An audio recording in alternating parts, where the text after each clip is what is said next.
প্রথমে খারাপ লাগছিল যে এই ম্যাচটা আমাদের খেলার কথা ছিল, তারপরে আমি বলবো যে আমরা সেকেন্ড রাউন্ডে যেভাবে এসেছিলাম এবং শ্রীলঙ্কার সাথে যেভাবে জিতেছিলাম, ইন্ডিয়া পাকিস্তান দুটো ম্যাচই আমাদের জেতা উচিত ছিল, বাট আমরা জিততে পারিনি।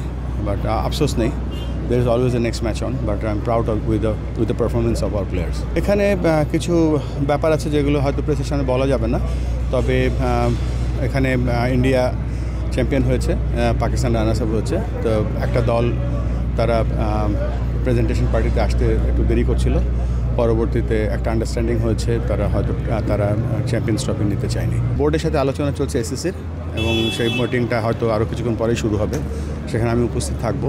তো চেষ্টা করব আমরা যারা জয়ী হয়েছে তাদেরকে ট্রফিটা পৌঁছে দিতে। আপনি যদি পারফরমেন্স দেখেন, গত 4 মাসের পারফরমেন্স, আমরা ইউএর কাছে হেরেছি, তারপরে আমরা পাকিস্তানের কাছে হেরেছি, তারপরে আমরা ঘুরে দাঁড়িয়েছি শ্রীলঙ্কাতে, আমরা পাকিস্তানের সাথে হোমে নেদারল্যান্ডসের সাথে খেলে এখানে এসেছি।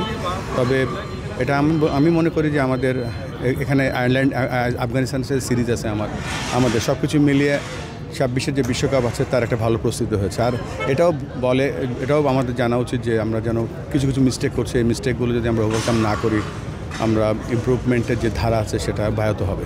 আমি এখানে এসেছি কয়েক ঘন্টার জন্য, ইনফ্যাক্ট আমি আবার চলে যাব। এসএসসির একটা বোর্ড মিটিং আছে পরশুদিন, একটু দেখা করেছি আমি প্লেয়ারদের সাথে, তারা প্রস্তুতি নিচ্ছে আফগানিস্তান সিরিজের সাথে। আমার কাছে মনে হচ্ছে এটা একটা ভালো সুযোগ ছিল আমাদের এই ট্রফিটা ফাইনাল খেলার, এবং সেই যোগ্যতাটাও ছিল আমাদের। তারপরেও আমাদের সামনের দিকে এগিয়ে যেতে হবে, দলটা নতুন, এবং নতুন দলটা প্রত্যেক দিনই উন্নত করছে। তবে এইমাত্র গৌতম গম্ভীর আমাকে একটা অ্যাডভাইস দিল যে আমাদের টিমের ব্যাটিংটা নিয়ে যেন একটু কাজ করতে হয়। আমিও তার সাথে একমত যে আমাদের ব্যাটিংটা নিয়ে কাজ করা উচিত।